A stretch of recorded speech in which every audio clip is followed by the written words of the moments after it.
Selamat datang di channel Gila Novel. Mohon dibantu untuk like dan subscribe channel ini ya. Terima kasih. Bab 111. 5 pria berkumpul di tengah, masing-masing dengan senyum cabul di wajah mereka. Cantik, ini sudah larut malam, kamu pergi ke bar dengan berpakaian seperti ini, bukankah kamu hanya ingin mencari seorang pria? Sekarang kami memberimu layanan gratis, kamu manfaatkan. Seorang pria berjanggut terkekeh. Setelah mendengar ini, wajah Dingran sedikit berubah, dan rasa mabuk di matanya berkurang. Minggir, kata Dingran dengan marah. Cantik, apakah kamu meremehkan kami? Jangan menilai buku dari penampilannya. Yang terpenting dalam hal ini bukanlah penampilannya, tapi umur panjangnya. Seorang pria malang tertawa. Saat dia mengatakan ini, 4 pria lainnya tertawa. Saat itu hampir pukul 12 malam, dan masih banyak pejalan kaki serta berbagai orang yang menyantap jajanan larut malam di jalan ini. Namun melihat pemandangan ini, tidak ada seorang pun yang berniat untuk melangkah maju untuk menghentikannya, bahkan banyak orang yang menganggapnya menarik dan menyaksikan perkembangan masalah tersebut sambil tersenyum. Kelima pria ini adalah gangster tua di jalan ini, dan tidak ada orang yang mengenal mereka yang berani memprovokasi mereka. Terlebih lagi, di mata orang lain, Dingran yang muncul di tempat seperti itu saat ini jelas bukan wanita yang berbudi luhur, wajar jika dia diincar oleh pria, dan dia bahkan pantas mendapatkannya. Cantik, ayolah, jangan malu-malu, pria botak yang memimpin itu menyeringai dan mengulurkan tangannya ke Dingran. Wajah Dingran menjadi pucat. Dia melihat posisi Fang Yu lagi dan menemukan bahwa Fang Yu masih duduk di sana makan, dan sepertinya tidak berniat membantu. Tapi Fang Yu jelas melihatnya. Dingran menggigit bibirnya, mendorong pria di depannya menjauh dengan seluruh kekuatannya, lalu berlari menuju Fang Yu. Dia mengenakan sepatu hak tinggi, dan ketika dia hendak berlari di depan Fang Yu, kakinya secara tidak sengaja terkilir dan jatuh ke tanah, mengerang kesakitan.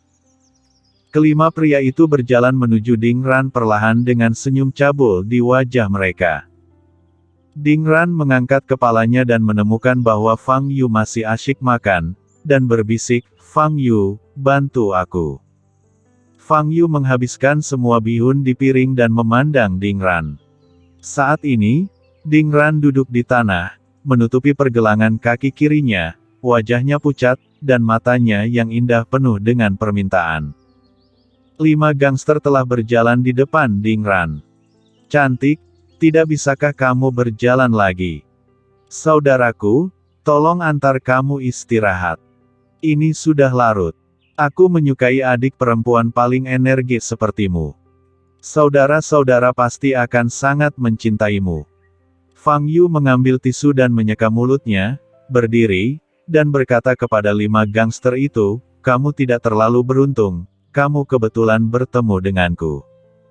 Nak, setelah kamu menghabiskan camilan tengah malammu, pulanglah dan tidur. Apakah kamu ingin menjadi pahlawan dan menyelamatkan kecantikan? Lihat semua orang di sekitar sini. Mereka tidak berani berdiri dan merebut wanita dari kita. Dasar brengsek apa kamu ini?" Ucap pria botak itu. Ucapnya kasar. "Benar? Pergi dari sini, nanti aku patahkan kakimu." Guang-guang-guan, bagaimana bisa seorang anak laki-laki tanpa rambut tumbuh meniru pahlawan lain untuk menyelamatkan kecantikan? 4 pria lainnya juga mengumpat. Fang Yu tampak seperti siswa kurus, dan para gangster ini tidak menganggapnya serius sama sekali. Orang lain di jalan memandang Fang Yu dengan geli. Apakah orang ini sakit jiwa atau hanya seorang pengecut? Jika dia berani bertingkah seperti pahlawan di depan kelima hooligan itu, bukankah dia sedang mencari kematian? Fang Yu menghela nafas dan berkata, "Aku tidak cukup beruntung bertemu denganmu. Sial, setelah semua kata-kata itu, aku menyuruhmu keluar." Mata pria botak itu menunjukkan tatapan galak, dia mengambil 2 langkah ke depan dan menendang perut Fang Yu. Fang Yu mengulurkan tangan untuk meraih kakinya dan menariknya ke depan. Pria botak itu kehilangan pusat gravitasinya dan jatuh ke tanah. "Kamu berani melawan? Sialan kamu!" Seorang pria berteriak dengan marah dan bergegas menuju Fang Yu. Fang Yu menarik kaki pria botak itu dan melemparkannya ke depan. Ledakan. Tubuh pria botak itu bertabrakan dengan 3 lainnya dan terbang bersama. Dia jatuh dengan keras ke tanah dan berteriak. Gangster lain muncul di belakang Fang Yu, mengambil botol bir di atas meja, dan memukul bagian belakang kepala Fang Yu. Fang Yu tidak menoleh ke belakang dan mendorong sikunya ke belakang. "Ah!" Gangster itu menjerit kesakitan, terbang beberapa meter, dan jatuh ke tanah. Botol birnya juga pecah di tanah. Hanya dalam beberapa detik, kelima gangster itu dijatuhkan ke tanah oleh Fang Yu sambil meratap berulang kali. Orang-orang di sekitar yang menunggu untuk melihat Fang Yu dipukuli tercengang dan memandang Fang Yu dengan tidak percaya. Bagaimana pemuda ini bisa begitu pandai bertarung? Fang Yu menatap ke arah Ding Ran dan berkata, "Guru Ding, masalahnya telah terpecahkan, saya pergi." Setelah mengatakan itu, Fang Yu berbalik dan pergi. "Fang Yu, tunggu," Ding Ran memanggil Fang Yu. Fang Yu berhenti. "Kakiku terkilir dan aku tidak bisa berjalan," kata Ding Ran dengan menyedihkan. "Jadi?" Fang Yu bertanya, sedikit mengernyit. "Bisakah kamu mengantarku pulang? Tidak aman di sekitar sini?" Ding Ran menatap Fang Yu dengan penuh kerinduan dan berkata. Fang Yu menghela nafas, meraih lengan Ding Ran dan membantunya berdiri. Kemudian, di mata orang lain yang iri, Fang Yu membantu Ding Ran meninggalkan jalan. Rumah Ding Ran berada di dekat komunitas Taoyuan, tempat banyak guru dari sekolah menengah Jianghai tinggal. Fang Yu mendukung Ding Ran dan berjalan ke gerbang komunitas. "Seharusnya aman di sini kan?" kata Fang Yu, hendak melepaskannya. Tapi Ding Ran memeluk erat lengan Fang Yu dan berkata, "Ya ampun, kaki kiriku sakit sekali dan aku tidak bisa berjalan. Kamu sudah mengirimku ke sini, lalu kirim aku ke atas," kata Ding Ran sedikit genit. Fang Yu tidak punya pilihan selain membantu Ding Ran masuk ke komunitas. "Fang Yu, bagaimanapun juga, aku adalah guru bahasa Inggrismu saat ini. Aku memintamu untuk membantuku. Mengapa kamu terlihat begitu enggan? Apakah kamu tidak takut aku sengaja memberimu nilai rendah pada ujian berikutnya?" Fang Yu menyadari bahwa ia tidak sabar, Ding Ran berkata sedikit dengan marah. Fang Yu tidak mengatakan apa-apa. Dia membantu Ding Ran naik lift ke atas dan mengirimnya ke pintu rumahnya. "Bolehkah aku pergi sekarang?" Fang Yu bertanya. "Kamu banyak membantuku malam ini, aku harus mentraktirmu secangkir teh. Lagi pula, besok adalah akhir pekan dan tidak ada kelas, jadi jangan buru-buru pulang," kata Ding Ran sambil membuka pintu rumah. Fang Yu memang sedikit haus, jadi dia masuk. Ini adalah rumah kecil dengan luas kurang dari 100 meter persegi, dekorasi dalam rumahnya cukup indah, perabotannya lengkap, dan terdapat beberapa pot bunga yang diletakkan di dekat ambang jendela, membuat rumah sedikit berbau bunga. Ding Ran terlatih-tatih ke meja kopi dan menyalakan ketel listrik untuk air panas. Lalu, keduanya duduk di sofa dan terdiam. Setelah beberapa saat, Ding Ran memandang Fang Yu dan tiba-tiba berkata, "Fang Yu, menurutmu apakah aku bukan orang baik karena sering pergi ke bar?" Fang Yu tidak berkata apa-apa. Dalam pandangannya, apapun yang dilakukan seseorang adalah pilihan pribadi, dan tidak ada perbedaan antara baik dan buruk. Namun begitu Anda menentukan pilihan, Anda harus menanggung konsekuensinya dengan tenang. Pergi ke bar untuk minum adalah pilihan Ding Ran sendiri, dan sulit untuk menilai kesalahan Fang Yu. Tapi setelah dia pergi ke bar dan mendapat masalah, dia meminta orang lain untuk membantunya. Ini salahnya. Melihat Fang Yu terdiam, Ding Ran tiba-tiba tersenyum dan berkata, sebenarnya, saya tidak tahu apa yang ingin saya lakukan. Saya tahu bahwa pergi ke bar akan dipandangi oleh orang-orang itu. Saya tahu bahwa mabuk itu sangat berbahaya untuk wanita, tapi aku. Saat dia berbicara, mata Ding Ran menjadi sedikit merah dan dia tidak berkata apa-apa lagi. Akhir-akhir ini, dia merasa tertekan. Karena pengaturan keluarganya, dia akan kehilangan kebebasannya, melepaskan cita-citanya, dan sepenuhnya menjadi burung yang dikurung. Dia pergi ke bar sendirian lagi dan lagi, hanya untuk memanjakan dirinya sekali sebelum dia benar-benar kehilangan kebebasannya dan untuk membalas dendam pada orang yang lebih tua di rumah yang tidak menghargai pendapatnya. Namun ketika dia melihat pria-pria itu berwajah penuh nafsu dan ingin dekat dengannya, dia kembali menyesalinya. Dia tidak ingin mempermalukan dirinya sendiri seperti ini. Namun jika ia tidak melakukan apapun sekarang, ia tidak akan mempunyai kesempatan untuk melakukannya lagi di masa mendatang. Suasana hatinya sangat bertentangan. Hanya alkohol yang dapat melupakan kekhawatirannya untuk sementara waktu, mematikan pikirannya, dan menghilangkan depresinya. Airnya telah mendidih, tetapi Ding Ran telah jatuh ke dunia batinnya sendiri. Fang Yu menuangkan segelas air untuk dirinya sendiri, meminumnya, berdiri dan berkata, Guru Ding, saya pergi dulu. Dia tahu bahwa suasana hati Ding Ran sedang buruk dan mungkin mengalami beberapa kesulitan. Tapi dia dan Ding Ran hanyalah kenalan, tidak dekat satu sama lain. Oleh karena itu, dia tidak tertarik dengan urusan pribadi Ding Ran. Mendengar suara Fang Yu, Ding Ran kembali sadar, menatap Fang Yu, matanya yang indah bersinar, seolah sedang memikirkan sesuatu. Bab 112. Dia telah melihat keterampilan Fang Yu. Di matanya, Fang Yu sama sekali bukan murid, tetapi orang kuat yang maha kuasa. Semua orang memuja yang kuat. Daripada menyerahkan tubuhmu kepada orang itu dengan sia-sia, akan lebih baik. Memikirkan hal ini, mata Ding Ran menjadi bertekad dan dia berdiri. Tinggallah bersamaku malam ini. Pipi Ding Ran memerah, air di matanya yang indah mengalir, dan suaranya memesona. Fang Yu memandang Ding Ran di depannya dan sedikit mengernyit. Guru Ding, kamu mabuk lagi. Saya tidak mabuk. Saya tahu apa yang saya lakukan, kata Ding Ran sambil berjalan menuju Fang Yu. Dia menggigit bibir merahnya dengan ringan dan matanya menggoda, penuh godaan. Tapi ekspresi Fang Yu tetap tidak berubah.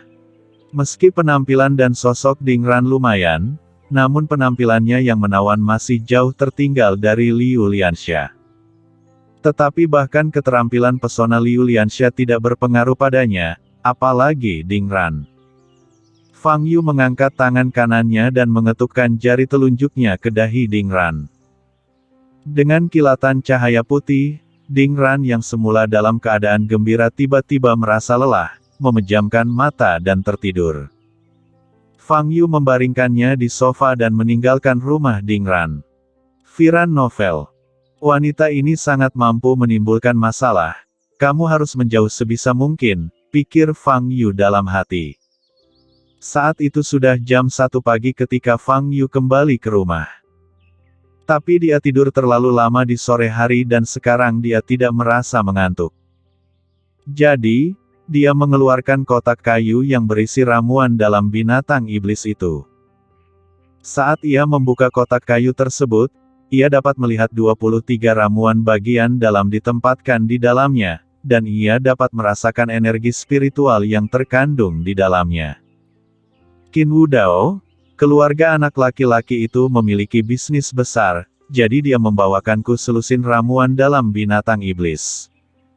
Tapi pria batu giok hitam putih ini memiliki begitu banyak di tangannya, di mana dia mendapatkannya. Fang Yu tampak bingung, dia sebenarnya lupa menanyakan pertanyaan penting ini kepada Wu Baiyu. Namun, Budidaya Wu Baiyu lumpuh dan dia terluka parah, jadi dia mungkin belum melangkah jauh. Minta saja Li Xiaomo untuk membawanya besok pagi dan tanyakan lagi padanya. Berpikir seperti ini, Fang Yu mulai menelan ramuan dalam monster-monster itu. Level ramuan dalam monster-monster ini tidak tinggi, kebanyakan dari mereka berada di level kedua dan ketiga, dengan hanya 2 di level keempat. Fang Yu pertama kali menelan 2 ramuan dalam monster tingkat 4.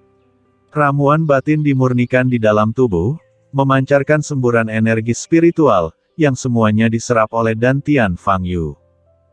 Dantian Fang Yu seperti lautan luas, penuh dengan energi spiritual murni.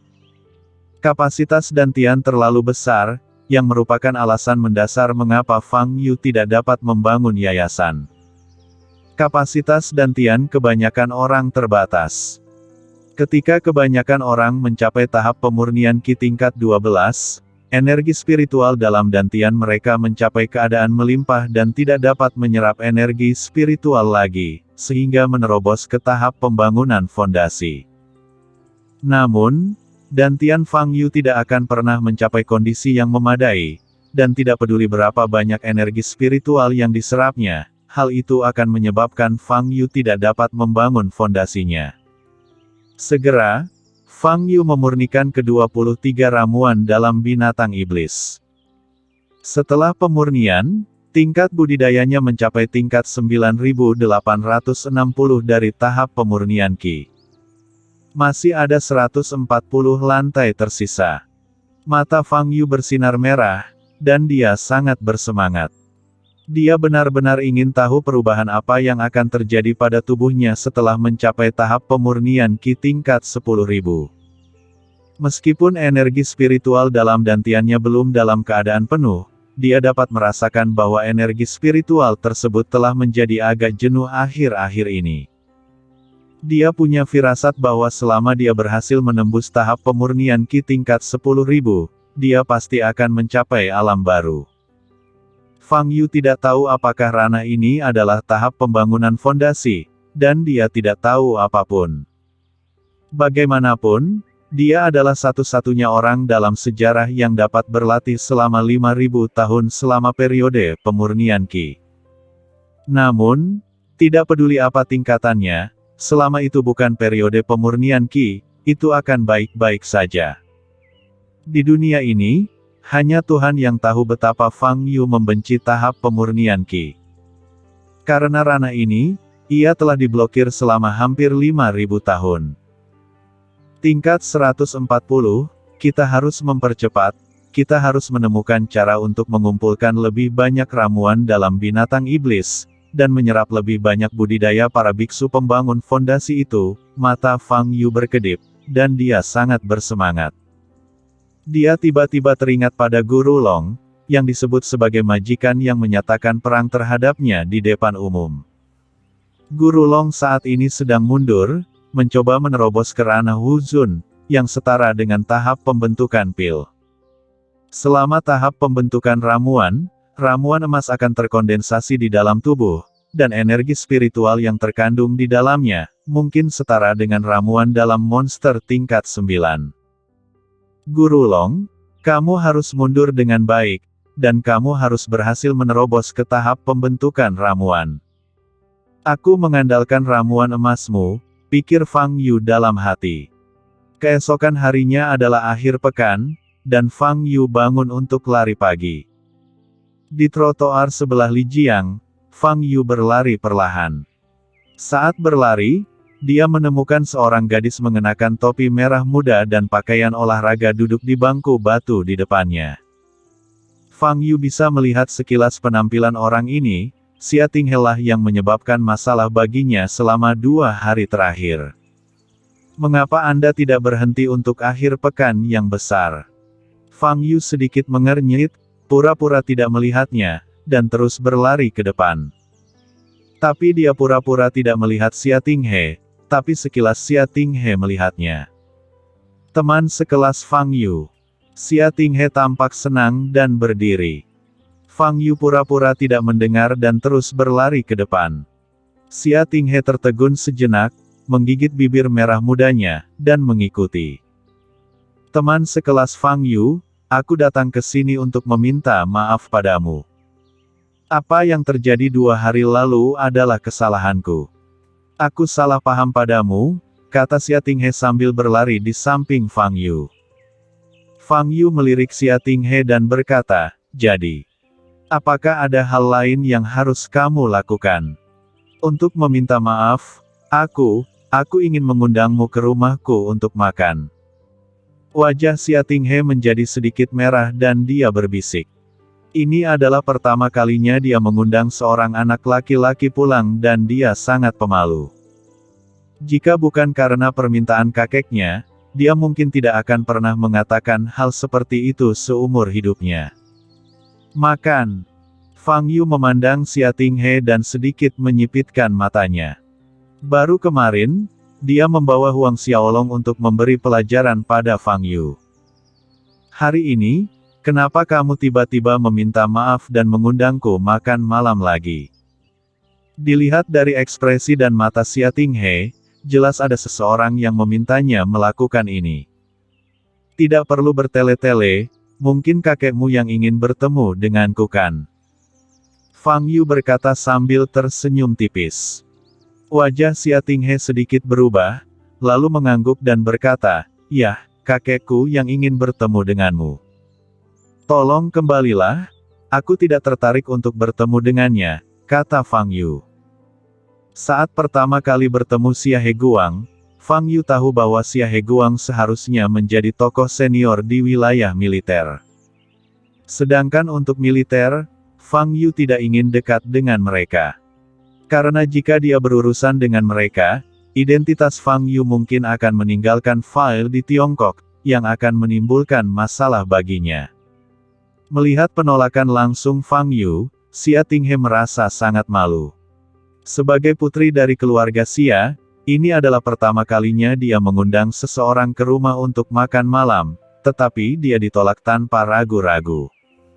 Ini sungguh memalukan baginya. "Kamu, bagaimana kamu bisa melakukan ini?" kata Xia Tinghe dengan marah. "Bagaimana maksudmu? Apakah aku harus bertemu kakekmu?" Fang Yu mengerutkan kening. Setelah mengatakan itu, Fang Yu mempercepat kecepatan larinya dan tiba-tiba menjauhkan diri dari Xia Tinghe. Xia Tinghe tertegun, lalu mengertakkan gigi dan mengikuti. "Fang Yu, kakekku ada di sini untuk menemuimu. Dia benar-benar ingin membicarakan sesuatu denganmu." "Kamu," kata Xia Tinghe setelah mengikutinya. Tapi saat dia menyusul, Fang Yu mempercepat lagi dan menjauhkan dirinya lagi. Orang ini.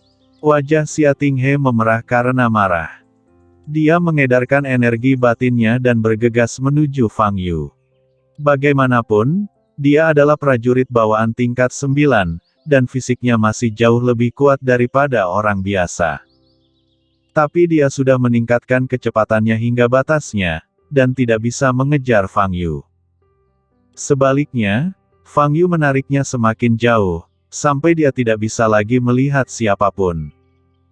Xia Tinghe berhenti, memegangi lututnya, terengah-engah, dan rambut di dahinya basah oleh keringat. Bajingan ini. Xia Tinghe marah dan cemberut, menghentakkan kakinya. Ketika Fang Yu pulang dari lari paginya, waktu sudah menunjukkan jam 10 pagi setelah sarapan. Dia menelepon Li Xiaomo dan memintanya untuk membawa Wu Baiyu untuk pertemuan. Dia telah melarikan diri, keluarga Jin ingin mengirimnya ke kantor polisi kemarin, tetapi dia membuat alasan untuk pergi ke toilet dan kemudian menghilang, kata Li Xiaomo. Melarikan diri. Budidaya Wu Baiyu benar-benar hancur, dia terluka parah oleh Fang Yu, dan tas penyimpanannya diambil. Bagaimana dia bisa melarikan diri? "Tuan Fang, saya akan mengirim orang-orang saya untuk mencari orang ini dan membawanya kepada Anda segera setelah saya menemukannya," kata Li Xiaomo. Bab 113. Setelah menutup telepon, Fang Yu duduk di sofa di aula dan memejamkan mata untuk beristirahat. Wang Yan pergi bekerja, dan Yu Yue sedang berlatih di sekolah meskipun saat itu akhir pekan, rumahnya sangat sepi. Fang Yu, sebaliknya, menikmati keheningan seperti ini. Namun dia hanya menikmatinya kurang dari 10 menit ketika bel pintu berbunyi. Fang Yu membuka pintu dan melihat Qin Yimo berdiri di depannya dengan seragam kerja. "Apa yang kamu inginkan dariku? Apakah Qin Wudao memintamu membawakanku sesuatu yang enak lagi?" tanya Fang Yu. Qin Yimo sangat tidak puas saat mendengar Fang Yu memanggil nama kakeknya begitu mereka bertemu. Tapi dia sudah akrab dengan sifat Fang Yu, dan tidak ada gunanya marah padanya. Selain itu, dia datang ke Fang Yu untuk meminta bantuan hari ini, jadi dia tidak bisa marah lagi. Di sebuah pulau kecil di sepanjang pantai di persimpangan Jiangnan dan Huaibei, baru-baru ini ditemukan sepotong besar batu Tiandou. "Saya ingin Anda menemani saya membeli batu Tiandou," kata Qin Yimo. Batu Tiandou. Mata Fang Yu bergerak sedikit. Batu Tiandou adalah batu yang sangat berharga. Itu dapat mengeluarkan kristal Tiandou dari dalam batu. Kristal ini sangat keras dan bersinar dengan cahaya warna-warni, yang sangat indah. Beberapa pembuat perhiasan menggunakan kristal Tiandou untuk membuat berbagai perhiasan, yang bisa dijual dengan harga yang sangat mahal. Bagi para pejuang, kristal Tiandou adalah bahan terbaik untuk menempa senjata dan senjata ajaib. Senjata dan senjata ajaib yang terbuat dari kristal Tiandou juga sangat berharga. Langsung ke pulau itu untuk membeli. Fang Yu sedikit bingung. Yah, berita ini masih dalam tahap rahasia. Hanya sedikit keluarga yang mengetahuinya. Jika tidak maka pasti akan menyebabkan banyak pengusaha dan keluarga pencak silat bersaing. Saya ingin memanfaatkan kesempatan ini untuk pergi ke pulau itu. Untuk membeli kristal Tiandou ini terlebih dahulu. Kata Qin Yimo. "Mengapa kamu meneleponku ketika kamu bisa langsung pergi ke pulau untuk membeli?" Fang Yu bertanya. Qin Yimo menggigit bibir merahnya dan berkata, "Kakek telah memindahkan semua orang di sekitarku yang dapat digunakan kembali ke ibu kota. Ini Qin Wudao lagi. Bukankah ini sengaja mencari sesuatu untuk saya lakukan?" Fang Yu sedikit tidak berdaya dan berkata, "Oke, aku bisa pergi bersamamu." "Kapan?" "Saya sudah bernegosiasi dengan beberapa orang lain. Pukul 3 sore ini, akan ada kapal pesiar yang menunggu kita di dermaga Yongnan di perbatasan antara Jiangnan dan Huaibei. Kapal pesiar ini akan membawa kita ke pulau itu. Sekarang sudah hampir jam 11. Kita membutuhkan setidaknya 3 jam berkendara ke dermaga Yongnan. Kita hampir siap berangkat sekarang," kata Qin Yimo. "Oke." Fang Yu setuju. Sekitar pukul 2.30 siang, Fang Yu dan Qin Yimo tiba di dermaga Yongnan.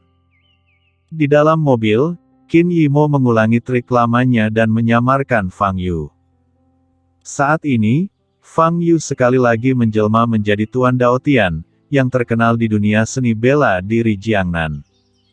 Sebuah kapal pesiar tampak mewah berlabuh di depan dermaga. Saat ia berjalan menuju pintu masuk kapal pesiar, ia melihat 2 orang satpam menjaganya. Qin Yimo mengeluarkan kartu perak dari tas tangannya dan memberikannya kepada 2 penjaga keamanan. "Nona Qin, silakan masuk." Kedua penjaga keamanan itu segera membungkuk kepada Qin Yimo. Berjalan di dalam kapal pesiar, dia menemukan bahwa ruang interior kapal pesiar sangat luas, dan dekorasi lobinya cukup mewah, seperti lobi hotel bintang 5. Ada sekitar 20 orang di aula. Mereka berbicara dan tertawa satu sama lain, dan banyak dari mereka memegang gelas anggur merah di tangan mereka. Sebagian besar dari orang-orang ini berasal dari Huaibei, beberapa dari mereka berasal dari keluarga seni bela diri, dan sebagian besar lainnya adalah pedagang perhiasan, bisik Qin Yimo kepada Fang Yu. Di belakang orang-orang ini, ada pengikut, dan tingkat kultivasi mereka tidak rendah. Yang terburuk adalah tingkat budidaya setengah master. Salah satunya menarik perhatian Fang Yu. Orang ini adalah seorang lelaki tua berjanggut dan berambut putih, dan tingkat budidayanya berada pada tahap menengah pembangunan pondasi. Yang menarik perhatian Fang Yu adalah ada seekor merpati putih berdiri di bahunya. Merpati putih ini bukanlah hiasan, melainkan seekor merpati putih hidup. Merpati putih juga memancarkan aura samar. Hewan peliharaan spiritual. Fang Yu sedikit terkejut. Seorang biksu di tengah masa pembangunan yayasan benar-benar dapat memelihara hewan peliharaan spiritual. 3 atau 4.000 tahun yang lalu, untuk membudidayakan hewan peliharaan spiritual, seseorang harus memiliki setidaknya tingkat budidaya di atas tahap pembentukan pil. Kalau tidak, apa yang dibudidayakan tidak bisa disebut hewan peliharaan spiritual, melainkan hewan peliharaan. Merpati putih di bahu lelaki tua itu adalah hewan peliharaan spiritual, jika tidak, ia tidak akan mampu memancarkan aura yang mirip dengan biksu. Begitu Qin Yimo memasuki aula, dia langsung menarik perhatian sebagian besar orang yang hadir.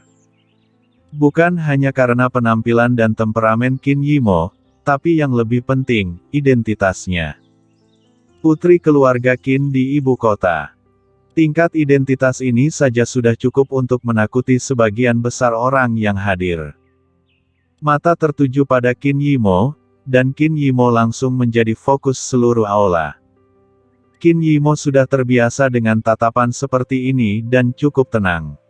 Nona Qin, saya pernah mendengar nama Anda sebelumnya ketika Anda masih di ibu kota. Saat saya melihat Anda hari ini, Anda secantik peri. Seorang pria tampan berjas dan sepatu kulit maju dan berkata dengan senyuman. Halo, Tuan Chen, jawab Qin Yimo dengan senyum sopan. Orang di depannya adalah Chen Yi, putra tertua keluarga Chen dari keluarga seni bela diri Huaibei. Orang tua yang diperhatikan Fang Yu sebelumnya tidak lain adalah pengikut Chen Yi. Chen Yi memandang Qin Yimo, matanya sedikit berkedip, lalu menatap Fang Yu dan bertanya, Nona Qin, ini namanya Dao Tian, kata Qin Yimo. Saat ini, Fang Yu sedikit bingung. Dia mempermalukan Zheng Xiuchen di depan umum di Danau Yuexin dengan begitu banyak orang yang menonton. Berita itu seharusnya menyebar ke seluruh kalangan seni bela diri di Jiangnan dan Huaibei, bukan? Tapi Chen Yi dari Huaibei ini tidak tahu siapa dia. Saat Fang Yu bingung, Chen Yi menatap Fang Yu. Dia bisa merasakan aura di tubuh Fang Yu, dan dia hanyalah prajurit bawaan tingkat 7. Dengan tingkat kultivasi yang rendah, dia benar-benar bisa tinggal bersama Qin Yimo. Selain itu, Qin Yimo sepertinya hanya memiliki satu orang ini bersamanya, dan itu terlalu aneh. Dengan identitas Qin Yimo, keselamatan pribadi harus diutamakan. Dengan pengikut yang begitu lemah, jika dia menghadapi bahaya. Memikirkan hal ini, warna aneh muncul di mata Chen Yi. Saat ini, semakin banyak orang datang untuk menyapa Qin Yimo. Qin Yimo menanggapi semua orang dengan tertib. 10 menit kemudian, Qin Yimo selesai menangani sekelompok orang ini. Fang Yu memanfaatkan momen ini untuk memberitahu Qin Yimo keraguannya. Mengapa tidak banyak orang di sini yang mengenalinya? Jelas, berita tentang apa yang terjadi di Danau Yuexin hari itu diblokir oleh keluarga Zheng dan tidak sampai ke daerah Huaibei, kata Qin Yimo dengan tatapan serius. Dia juga memperhatikan bahwa di antara 20 atau 30 orang yang hadir, tidak ada yang mengenal Fang Yu setelah penyamaran. Apa yang terjadi di Danau Yuexin disaksikan oleh banyak orang dan menyebabkan kejutan besar di dunia seni bela diri Jiangnan. Namun berita ini tidak sampai ke Huaibei. Terlihat bahwa pengaruh keluarga Zheng di Huaibei begitu menakutkan sehingga tidak berlebihan jika digambarkan menutupi langit dengan satu tangan. Pukul 3 sore, kapal pesiar berangkat tepat waktu. Chen Yi berjalan menuju tangga di lantai 2 dan berkata kepada orang-orang di lobi, dibutuhkan setidaknya 1,5 jam untuk sampai ke pulau dari sini. Ada banyak meja judi di lantai 2. Mengapa kita semua tidak memainkan beberapa permainan? Itu hanya cara yang bagus untuk menghabiskan waktu. Ada tanggapan langsung dan antusias dari Aula. Chen Yi memandang Qin Yimo yang tidak bereaksi, dan bertanya, "Nona Qin, beri aku sedikit wajah, bagaimana kalau memainkan 2 permainan?" Chen Yi lah yang memberitahu Qin Yimo tentang kemunculan batu Tiandou di pulau itu. Qin Yimo berhutang budi pada Chen Yi, jadi tentu saja sulit untuk menolaknya saat ini. Oleh karena itu, meskipun Qin Yimo tidak suka berjudi, dia tetap menerima undangan Chen Yi dan pergi ke lantai 2. Jadi, semua orang datang ke kasino di lantai 2. Sebelum kita resmi mulai berjudi, izinkan saya memainkan permainan lain bersama Anda, Nona Qin, sebagai pemanasan, kata Chen Yi sambil tersenyum di meja judi. Untuk apa kamu bermain? Qin Yimo bertanya. Cukup lempar dadu sekali dan kamu menebak ukurannya. Jika kamu menebak dengan benar, aku kalah. Jika kamu salah menebak, aku menang, kata Chen Yi. Qin Yimo sedikit mengernyit dan berkata, berapa taruhannya? Daripada mempertaruhkan uang, kita akan bertaruh pada suatu persyaratan. Jika Anda menang, Anda dapat meminta saya melakukan apa saja. Jika saya menang, saya juga dapat meminta Nona Qin melakukan apa saja. Bagaimana dengan itu? Chen Yi memegang tangan cangkirnya, dia tersenyum. Jangan khawatir, saya tidak akan pernah mengajukan tuntutan yang ilegal atau berlebihan. Chen Yi menambahkan kalimat lain, dan terdengar ledakan tawa di sekelilingnya. Qin Yimo sedikit ragu-ragu dan melihat ke samping Fang Yu. Kamu bisa bermain jika kamu mau dan lihat apa yang aku lakukan. Fang Yu bertanya. Bisakah kamu memastikan aku menang? Qin Yimo menggigit bibir merahnya dan bertanya dengan suara rendah. Bab 114. Fang Yu melirik Chen Yi, yang memiliki senyum tipis di wajahnya dan terlihat cukup percaya diri. Saya tidak bisa menjaminnya. Berjudi membutuhkan keberuntungan. Saya hanya bisa mencoba yang terbaik agar Anda menang, kata Fang Yu. Mendengar apa yang dikatakan Fang Yu, Qin Yimo merasa tidak yakin dan ragu sejenak. Nona Qin, ini hanya untuk bersenang-senang. Jangan dianggap serius. Jika Anda benar-benar takut kalah, maka jangan bermain. Judi itu terutama untuk bersenang-senang. Jika Anda tidak senang, lebih baik tidak berjudi, kata Chen Yi sambil tersenyum. Melihat penampilannya yang percaya diri, semangat bersaing Qin Yimo pun bangkit. Oke, ayolah. Qin Yimo memandang Chen Yi dan berkata. Apakah kamu yakin? Chen Yi mengangkat alisnya dengan senyuman di matanya. Iya, Qin Yimo mengangguk. Oke, dengan begitu banyak orang di sini yang bersaksi, siapapun yang menang atau kalah harus memenuhi janjinya. Senyuman di mata Chen Yi menjadi semakin jelas. Dia pernah belajar dengan seorang ahli judi dan mengetahui banyak teknik kasino. Apalagi saat melempar dadu, dia bisa mendapatkan poin sebanyak yang dia mau. Jika Qin Yimo menebak dengan benar, sebagai master setengah langkah, dia hanya perlu menggunakan sedikit kekuatan rahasia untuk membalik dadu dan mengubah ukurannya. Tentu saja pendekatannya pasti akan diperhatikan oleh orang-orang dengan tingkat kultivasi lebih tinggi darinya. Namun, hampir semua orang di kapal pesiar ini adalah miliknya, dan dia tidak takut siapapun membeberkannya sama sekali. Adapun Qin Yimo tidak berlatih seni bela diri, dan pengikutnya hanyalah prajurit bawaan tingkat ke-7, jadi tidak mungkin mendeteksi aliran energi sebenarnya di udara. Oleh karena itu, Chen Yi pasti memenangkan taruhan ini. Chen Yi meraih cangkir saringan dengan satu tangan dan mulai mengocoknya. Keok, keok. Dadu bergetar dan bertabrakan di dalam cangkir saringan. Kemudian Chen Yi memecahkan cangkir saringan ke meja permainan. Nona Qin, Apakah kamu lebih besar atau lebih kecil? Chen Yi bertanya sambil tersenyum.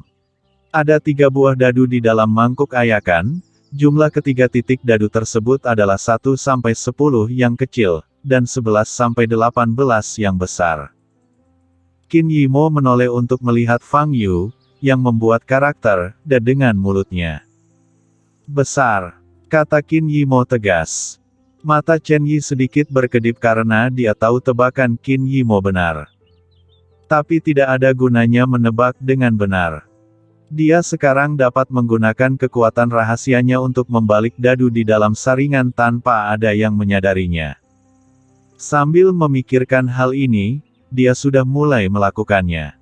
Dia mengulurkan jari telunjuknya dan mengetuknya dengan lembut di atas meja, dan pada saat yang sama berkata kepada Qin Yimo, "Nona Qin, apakah Anda yakin dengan tebakan Anda?"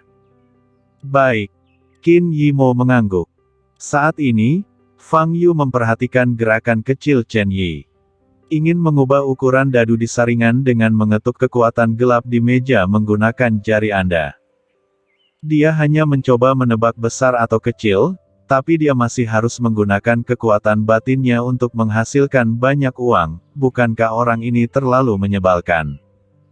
Mata Fang Yu bersinar dengan jijik, dan pada saat yang sama, dia mengulurkan jarinya dan menyentuh tepi meja permainan. Energi gelap yang dibawa Chen Yi ke meja judi diselesaikan sepenuhnya oleh Fang Yu. Tapi Chen Yi tidak menyadarinya, dia mengira dia telah berhasil membalikkan dadu. "Nona Qin, saya harap Anda tidak mengingkari janji Anda." Chen Yi mengambil tutup cangkir saringan dengan senyum percaya diri. 4, 3, 5. Jumlahnya menjadi 12. Besar.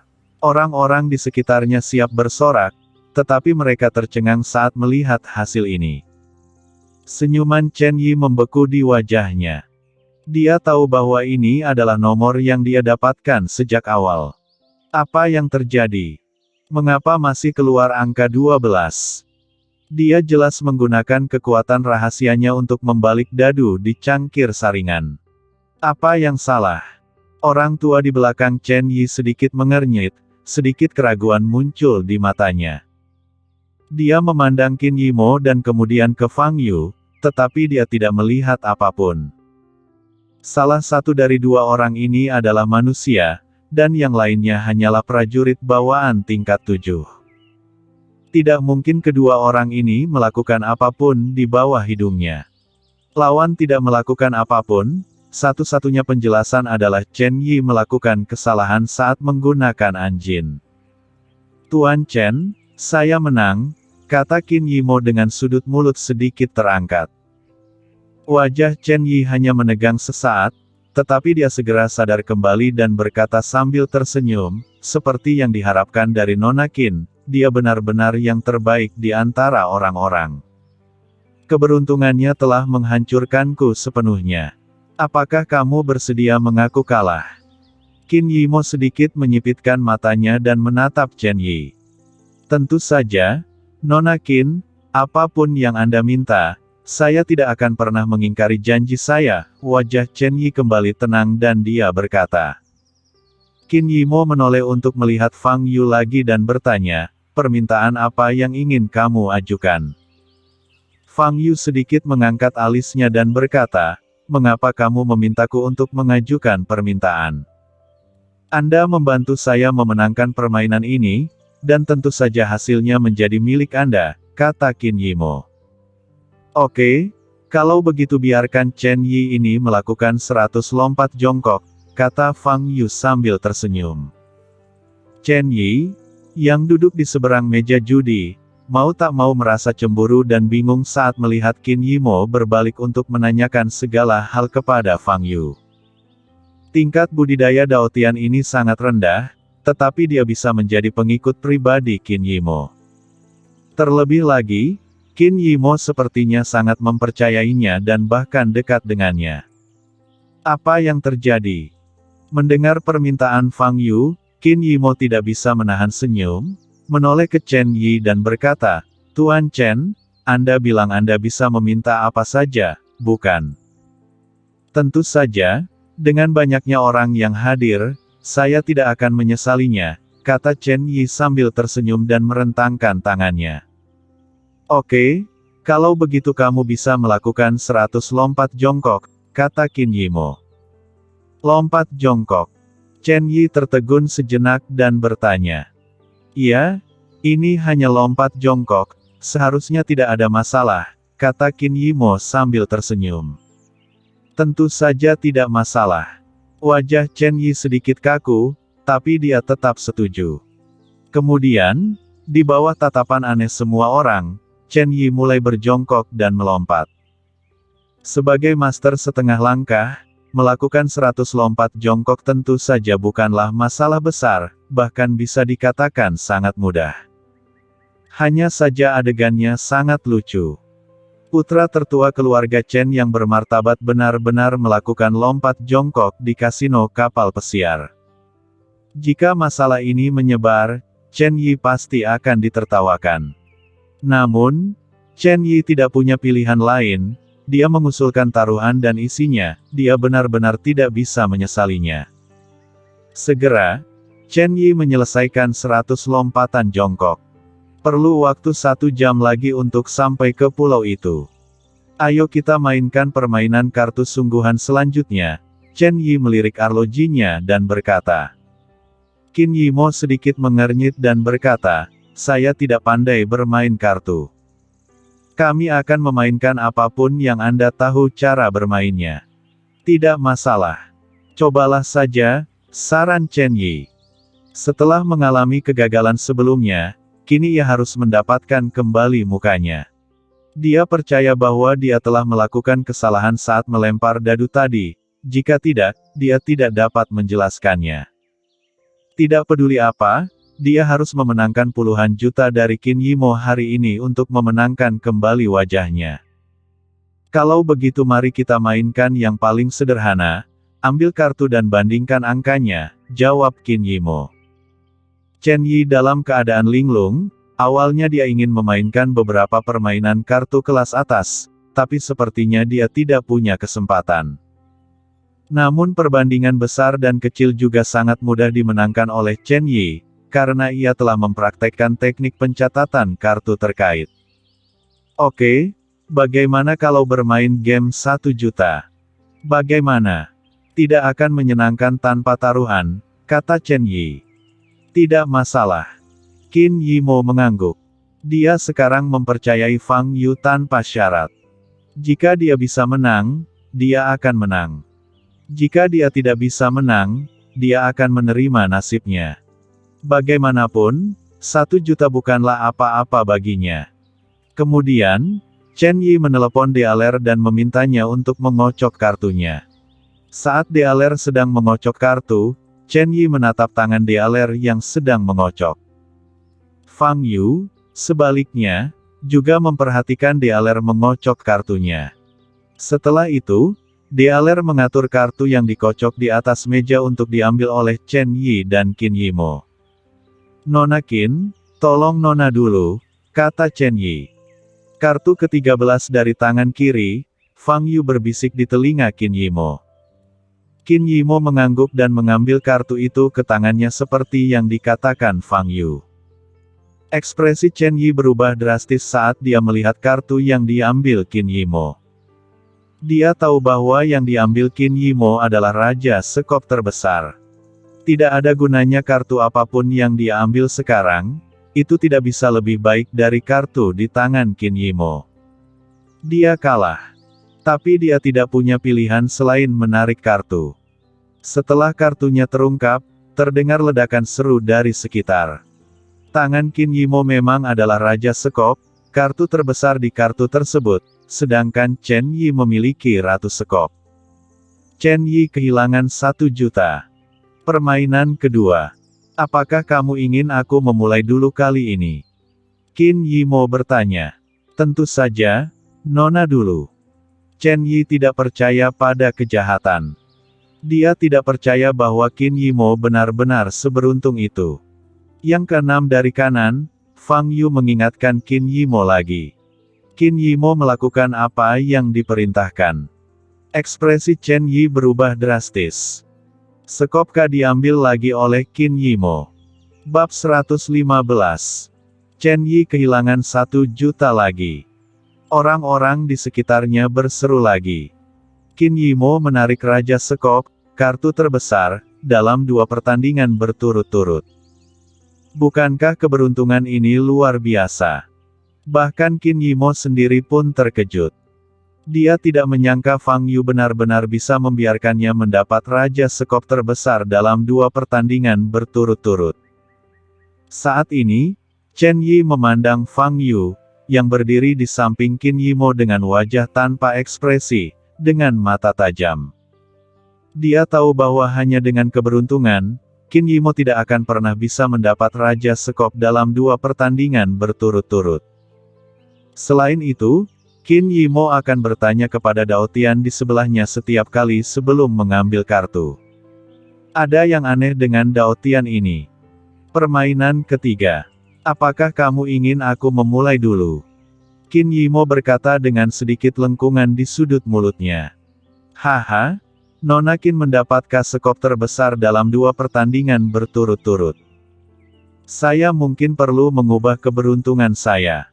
Biarkan saya mengambil terlebih dahulu di babak ini, kata Chen Yi sambil tersenyum.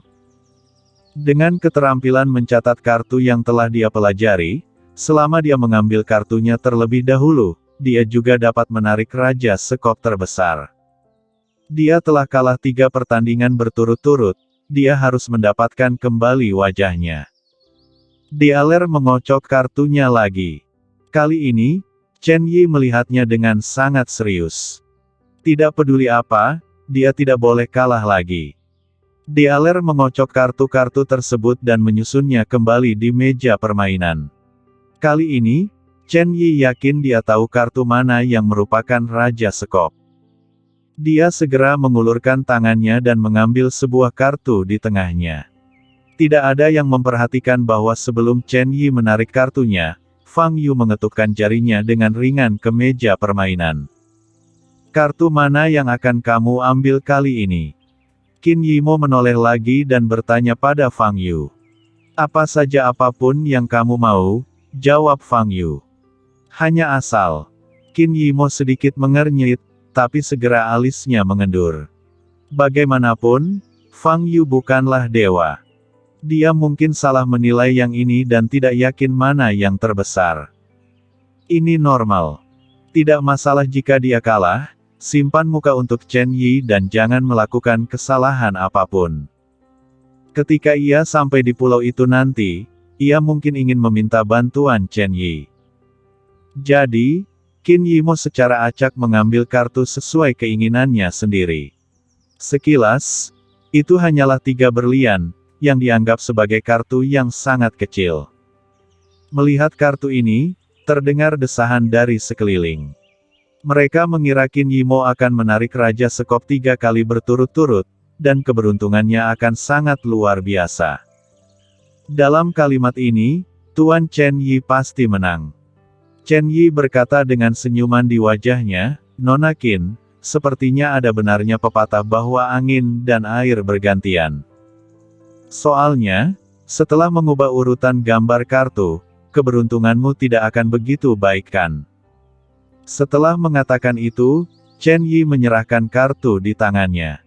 Ada rasa percaya diri penuh di wajahnya. Karena dia sangat yakin bahwa kartu yang ada di tangannya pastilah Raja Sekop. Namun detik berikutnya, terjadi keributan di sekelilingnya. Sialan, Tuan Chen, apakah ini terlalu memalukan? Nona Qin menggambar 3 berlian, dan dia benar-benar menggambar kartu as berlian. Ini benar-benar aneh. Dalam 2 undian pertama, Nona Qin memukul Raja Sekop. Kali ini, dia menarik 3 berlian. Saya pikir Chen Showen yang menang. Ini. Semua orang di sekitar melihat kartu di tangan Chen Yi dengan ekspresi kaget. Chen Yi menunduk dan melihat. Senyum percaya diri di wajahnya menghilang dalam sekejap, dan wajahnya menjadi pucat. As berlian. Ini adalah kartu terkecil. Bagaimana ini bisa terjadi? Dia sangat berhati-hati dalam mencatat kartunya sekarang, dan tidak mungkin dia membuat kesalahan. Kartu yang dia ambil jelas merupakan Raja Sekop. Qin Yimo menutup mulutnya, dengan hanya keterkejutan di matanya yang indah. Dia memandang Fang Yu dan menemukan senyuman sarkastik samar di wajah Fang Yu. Dia tahu bahwa Fang Yu sudah menduganya. Pantas saja Fang Yu membiarkannya mengambil sembarangan, ternyata yang dipegang Chen Yi adalah berlian terkecil A.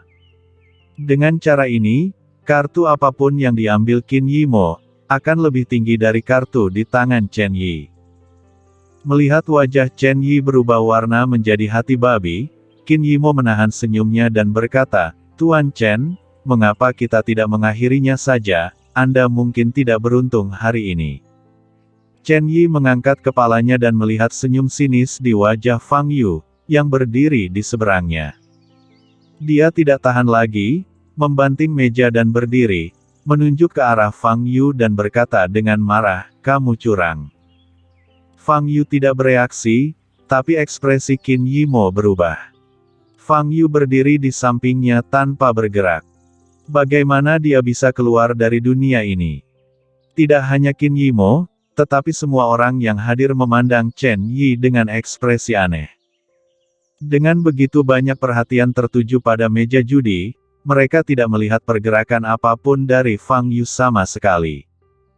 Tentunya, setelah Chen Yi kalah beberapa kali berturut-turut, mentalitasnya tidak seimbang dan ia menjadi marah. Orang seperti ini sangat tidak populer di meja judi, kualitas perjudiannya terlalu buruk, biasa disebut dengan orang yang tidak mampu untuk kalah. Tentu saja, meski semua orang berpikir begitu, tidak ada yang berani mengatakannya. Bagaimanapun, orang di depannya adalah Chen Yi, tuan muda tertua dari keluarga Chen, makhluk yang tidak boleh tersinggung. "Tuan Chen, apa maksud Anda dengan itu? Tuan Daotian telah berdiri di sisi saya, bagaimana dia bisa menipu? Anda sebaiknya mengatakan saya curang saja," kata Qin Yimo dengan ekspresi sedikit marah. "Nona Qin, saya jelas tidak bermaksud untuk tidak menghormati Anda, hanya saja, ini sangat aneh." Ekspresi Chen Yi berubah dan dia berkata. Qin Yimo mengerutkan kening dan berkata, "Tuan Chen, apa yang aneh? Anda bilang Tuan Daotian membayar $1000, Anda harus punya bukti, bukan?" Wajah Chen Yi memerah, dia benar-benar tidak punya bukti. Tapi dia tahu Fang Yu pasti telah melakukan sesuatu. Dia menentukan di mana dia memegang kartu itu, dan di sana ada Raja Sekop. Adapun bagaimana Fang Yu mengubahnya menjadi as berlian, dia tidak tahu. "Tuan." Pada saat ini, lelaki tua di belakang Chen Yi mendekati telinga Chen Yi dan mengatakan sesuatu. Setelah mendengarkan kata-katanya, ekspresi Chen Yi perlahan melembut dan dia perlahan menjadi tenang. Chen Yi tahu bahwa tidak ada gunanya betapapun marahnya dia sekarang, karena dia tidak punya bukti. Jika ia terus terlibat secara sewenang-wenang, ia akan dianggap kalah oleh banyak orang yang hadir. "Nona Qin, saya minta maaf, saya melakukan kesalahan." Tuan Daotian tidak melakukan apapun, Chen Yi menenangkan diri dan berkata. Mata Qin Yimo masih dingin, tetapi dia tidak ingin membuat hubungannya dengan Chen Yi terhenti karena masalah ini. "Karena kondisi Anda tidak baik, Tuan Chen, mari kita berhenti berjudi sekarang. Saya akan keluar dan menikmati angin laut." Setelah Qin Yimo selesai berbicara, dia berbalik dan pergi. Chen Yi menatap Fang Yu dalam-dalam dan berkata, "Nona Qin, 3 juta yang hilang darimu akan diserahkan kepadamu oleh bawahanku ketika aku kembali ke pantai nanti." Qin Yimo keluar dari kasino tanpa berkata apa-apa. Fang Yu mengikutinya dan berjalan keluar. Sesampainya di geladak, Qin Yimo memandangi laut biru di luar, memandang Fang Yu di sampingnya dengan rasa ingin tahu, dan berkata, "Bagaimana kamu melakukan itu?" Fang Yu menggelengkan kepalanya dan berkata, bagaimana aku bisa memberitahumu keterampilan unik seperti itu? Qin Yimo mendengus, berbalik dan berkata, jika kamu tidak ingin mengatakannya, jangan katakan. Apa masalahnya? Fang Yu berpegangan pada pagar pembatas dan memandangi laut di luar. Mengapa laut di dekat sini begitu tenang? Tidak ada ombak sama sekali. Fang Yu mengerutkan kening. Tak hanya itu, ia selalu merasakan setelah memasuki kawasan laut ini, kawasan menjadi sangat sepi, bahkan tak bernyawa, dan tekanan udara di udara turun drastis. Sepertinya ada masalah di wilayah laut ini. Mata Fang Yu berbinar. Saat ini, seorang pelayan berjalan di belakangnya dan Qin Yimo. Nyonya dan tuan yang terhormat, apakah Anda perlu minum? Pelayannya adalah seorang pemuda berpenampilan biasa-biasa saja. Dia memegang nampan di tangannya. Ada beberapa minuman di atas nampan, termasuk air matang, jus jeruk dan lainnya minuman. Fang Yu sedang memandangi laut dan berpikir dalam-dalam. Qin Yimo merasa sedikit haus, jadi dia mengambil segelas air matang. Terima kasih, kata Qin Yimo kepada pelayan. Merupakan kehormatan bagi saya untuk melayani Anda. Pelayan itu membungkuk pada Qin Yimo dan berbalik untuk pergi. Tidak ada yang melihat bahwa pelayan yang berbalik memiliki tatapan dingin di matanya. Qin Yimo sedikit haus, jadi dia meminum beberapa suap air matang sekaligus. Saat ini, Fang Yu kembali dari pikirannya. Dia melihat air mendidih di tangan Qin Yimo dan bertanya, dari mana kamu mendapatkan segelas air ini? Mengapa kamu tidak mengambilkanku segelas? Aku juga sangat haus. Jika kamu ingin minum, masuklah dan ambil sendiri, kata Qin Yimo dengan marah.